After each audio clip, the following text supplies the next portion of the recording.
It's the Big Drip signing in. Welcome to another installment of Quick Dip. To my left, is this my left? Correct. To my left, Light Drizzle, aka Tech Savvy, aka Magic Man, aka TY Ty. Drizzle, holla at him for me. How we doing, YouTube and everyone else? We're super happy to be back. Today we have a nice and a relevant subject for you. One of Justice's favorites, if I do say so myself. Mr. Wade Wilson, people. So we're talking, you see me dancing over here because I'm excited. We're talking a huge deal between Mr. Wade Wilson himself, normies. You know him as Ryan Reynolds. Around here we call him Wade Wilson. And they're looking at signing a huge deal. Bigger than Downey's, bigger than Evans, bigger than everybody. A deal, we're talking at least this first contract, we're talking at least 5-6 movies just for the first contract alone, and then what they do after that, because I know they'll be successful. You know, if history speaks for itself, you know, it will be successful. We're gonna see him around for a long time. Correct. And so Deadpool was created by Fabian Nicieza and Rob Liefeld. Legends. Yep. So they created him. You know, if you kind of look at the charts, which we were talking about the other day, if you look at the statistics for Deadpool and Ryan Reynolds, I mean, they're virtually the same. It's like he was almost born to play the role. He really was. They're essentially the same person. I mean, they're both from Canada. Even at one point in comics, Deadpool says it. One of his bubble lines is, "Before all this happened to my face, it looked just like Ryan Reynolds." Yes, exactly. And so it looks like we could be getting Deadpool in the MCU by earliest 2022. Okay. The deal's not signed yet. You know, this is coming out from trusted sources. However, you know, with all these things, take it with a grain of salt until you hear it from Disney themselves. But I mean, we've all been expecting it. We all know it's coming. It's just how are they going to do it and when. Yes. So, I mean, get happy, get excited because it's looking like we'll get at least a Deadpool 2, Deadpool 3, which would be Deadpool 1. Looking with what they're doing with the character, it looks like maybe a soft reboot's in order. Where his previous 2 films will be canon, but to him only. Okay. Right? Well, so this brings us back. We were talking about this the other day. You really can do whatever you want, right? It's Deadpool's ability to break the fourth wall means there is no limit to where you can put him, what you can do with him. You don't have to explain anything. You can just throw him into any movie, any scene, anything, and because of his ability to break the fourth wall, there is no consequence. There's no messing up the timeline. There's no issue of continuity. You can literally do whatever you please.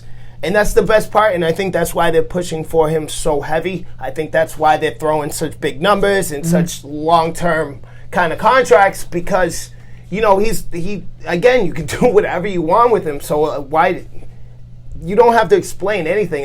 That's like every screenwriter's dream. You know what I mean? I don't have to explain nothing. I can just throw homeboy in and let him do his thing. Yeah, he can explain it himself. Exactly. Exactly. He can explain it himself. Exactly. You know, with his ability. It looks like, I mean, at first I thought it might be a little challenging to bring him in and make it without being corny or, you know, having him be Deadpool and just, you know, like, okay, well, that's it. That's Deadpool. He's in the MCU now. Yep. But I do think this is going to be an easier way for them to figure out how to transition it and make it look good, make it, you know, knowledgeable for the general audience to be like, okay, well, that makes sense. Yeah. You know, and at the end of Deadpool 2, he did obtain a time machine.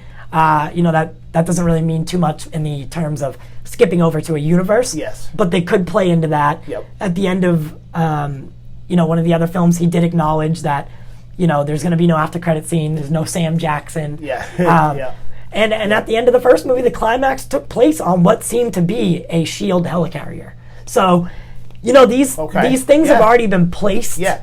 And it was almost like he was foreshadowing it, or he knew it was going to come eventually. Yeah. And so, again, with the fourth wall breaking, at any point, if the general audience or even us say, oh, that doesn't make any sense the way they introduce mutants and or Fantastic Four. When they do eventually put them in, and at any point we go, oh, that doesn't make any sense. I don't understand why that happened, or they just messed this up or whatever. Well, bam, Deadpool comes in. He's a major tool for all things continuity and timeline, because if you mess anything up or something doesn't fit, or, you know, because those super nerds out there are always breaking down things, you can throw Deadpool in and he can turn it into a joke.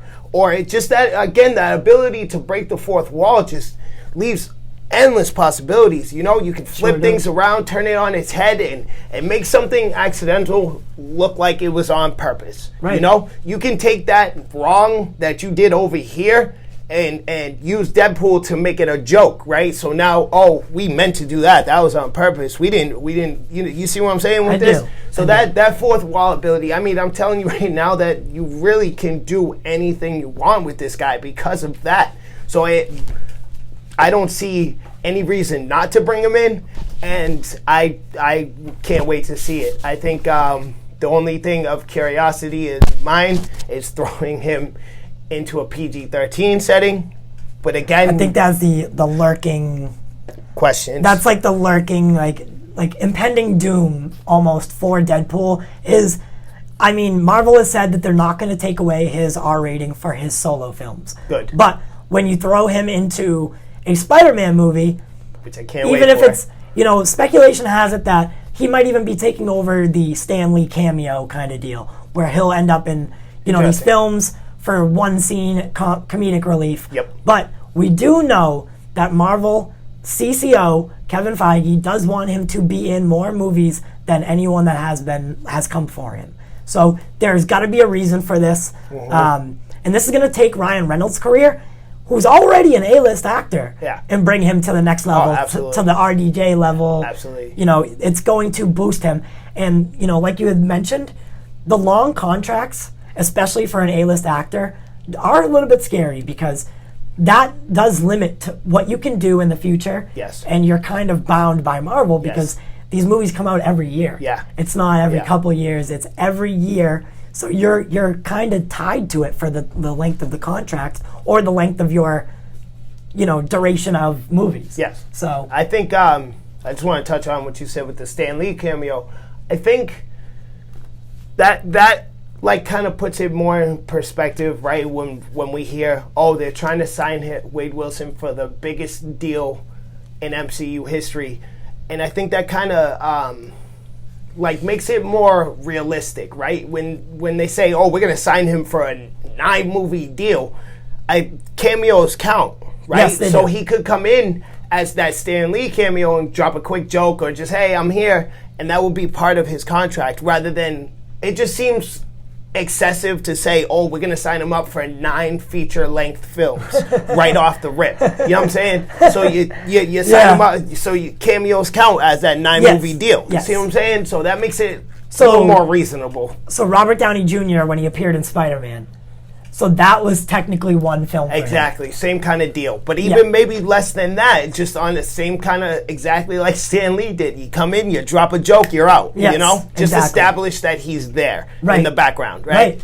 And like you had said, with the fourth wall breaking, it does become, like you could have Deadpool come in and narrate a story for you. Yeah, and that would count. That would count. And that would be great, by the way. Yeah. I would absolutely adore that. You just have all this action going on, but like you're getting told in the perspective of Deadpool. Yes. And maybe that is a good way to bring mutants in. You know, you have this large scene where, you know, the mutants are introduced, but you have Deadpool explaining why they're there or how they're there. Yeah. Could be funny. Yeah. There's a lot that you could do with the character. Yeah, just imagine an Endgame kind of scene or Infinity War Wakanda battle, right? Imagine a scene like that, and then out of nowhere you just see Wade Wilson stroll by in the background. He doesn't get involved. He doesn't do anything. He just kind of walks by. Hey, I'm here. Yeah. You know, that'd be hilarious. And this is I think this is kind of where we're going with him, right? Because Marvel's known for the quips and the jokes and, you know, the humor aspect of it. So, you know, you take a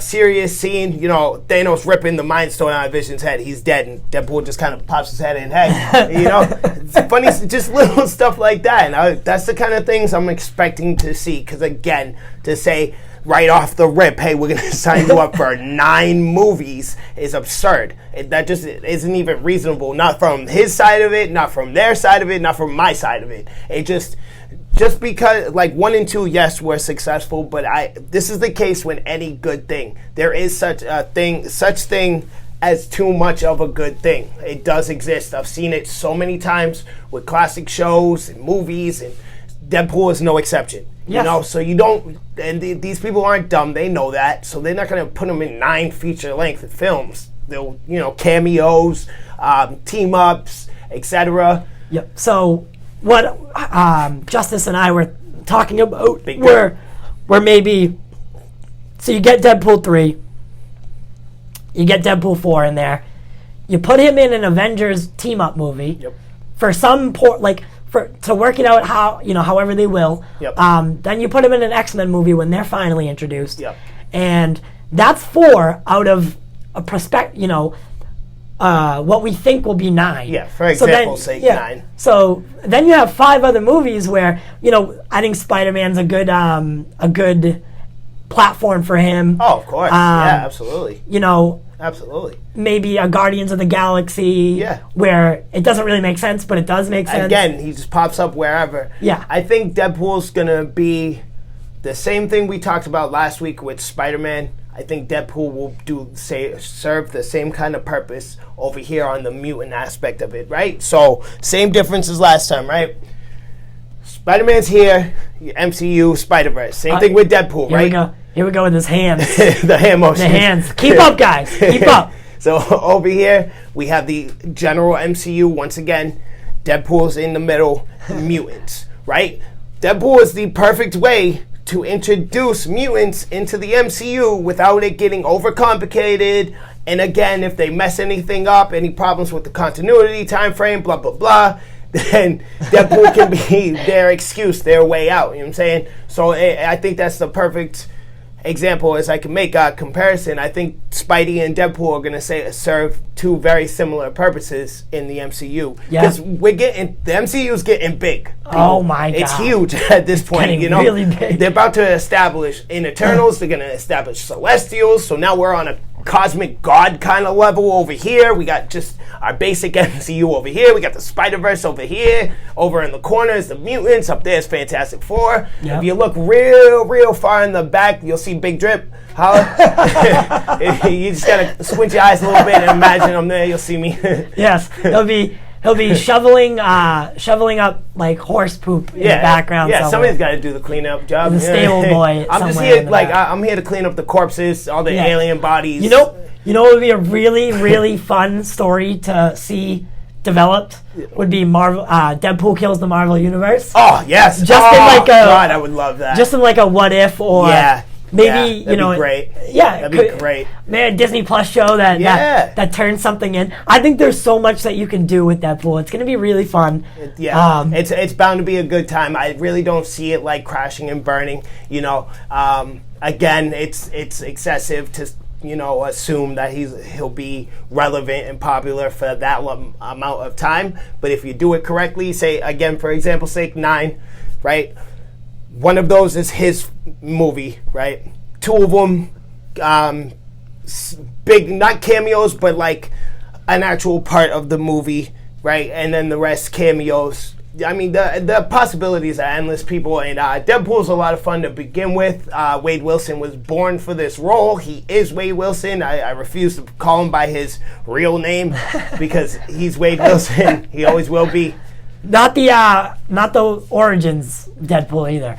No, God no. Which was God no. Which is awful. Ew. It was awful. Ew. But I'm glad that that's the fun part of Deadpool is he'll come back and he'll make fun of the after credit scenes in his second one were so good. Funny and spot on. Yes. When he would just show up and kill himself. Yes. Yep.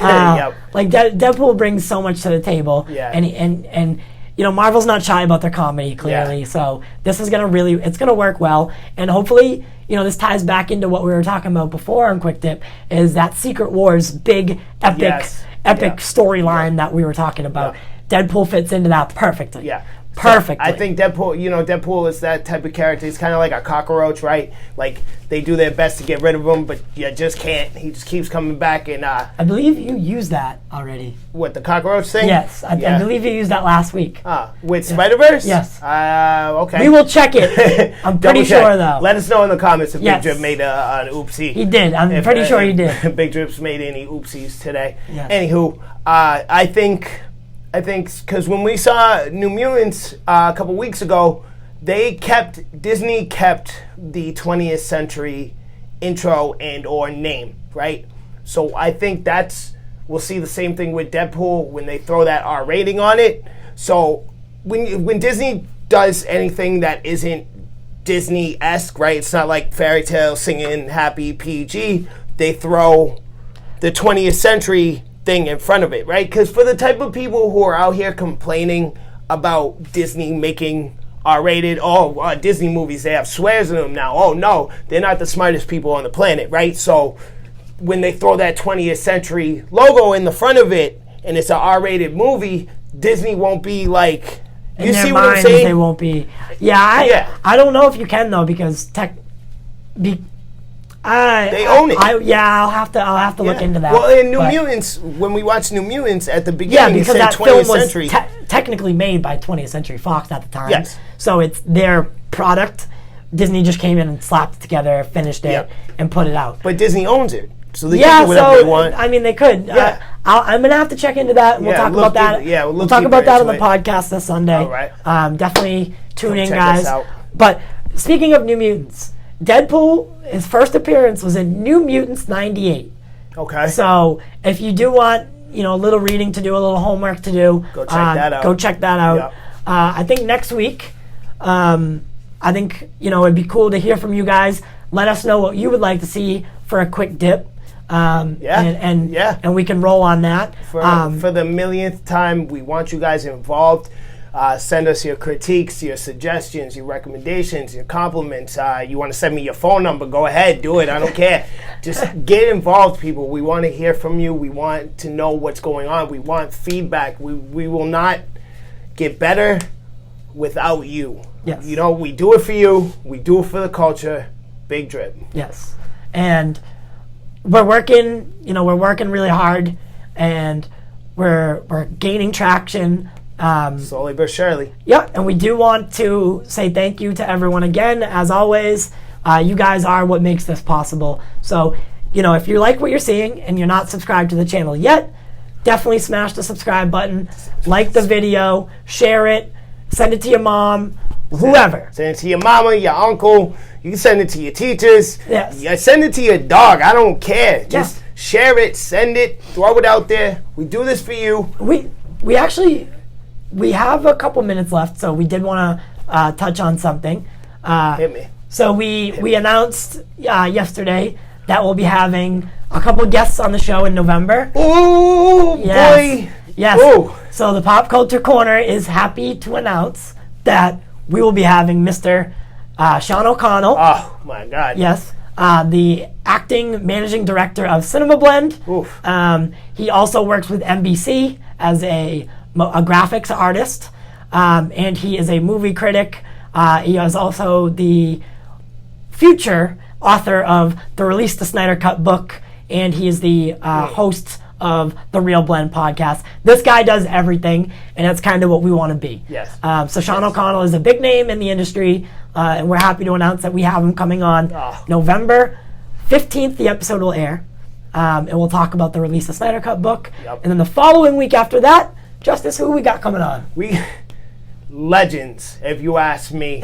We have straight royalty in geekdom coming to our show. What is it, November 21st, correct? The episode will air on the 22nd. The 22nd, people, and they are known as the Nerd Queens. Now, these girls are major force in the Snyder movement itself. These girls, made tidal waves in that whole movement and how it's going to go down. They've also created their own conventions known as the Justice Con. We got big names. We got Justice. Holla. That's my name. We got big moves coming around here, guys, man. Yeah, if you didn't check us out already, but you need to check us out now because we're getting guests. We're getting new tech and new everything, and we're just really slowly but surely, but we're climbing, people, and we're getting better and better each time. This is episode 2 of the Quick Dip. This week will be episode 4 of the Pop Culture Corner actual podcast, right? Just imagine. You see what we're doing right now. Just imagine number 50 of the Quick Dip and the number 100 on the Pop Culture Corner. Guys, you see the growth. You see the potential. Get involved, because I promise, once we blow up, we're not going to see your messages anymore. Yep. Guys, get involved, please. To all of you who have been supporting us, y'all know who you are. Thank you. We appreciate you more than I could possibly display in words, and I will not forget you when I am famous and or rich. Mostly rich. Yes. And as always, this episode will air on YouTube only. This is not a podcast. Quick Dip. For the podcast, you guys get the episode for the podcast a day early. YouTube gets it the next day. So that's the way we keep it involved for everybody. Yep. So like we said before, subscribe, comment, like, share, and let us know what you guys want to see next week. We'll be back. My name's TY, and I'm signing out. Big Drip signing out, baby. Links will be in the description. As always, we do it for you. We do it for the culture. Come holler at us. Peace and love.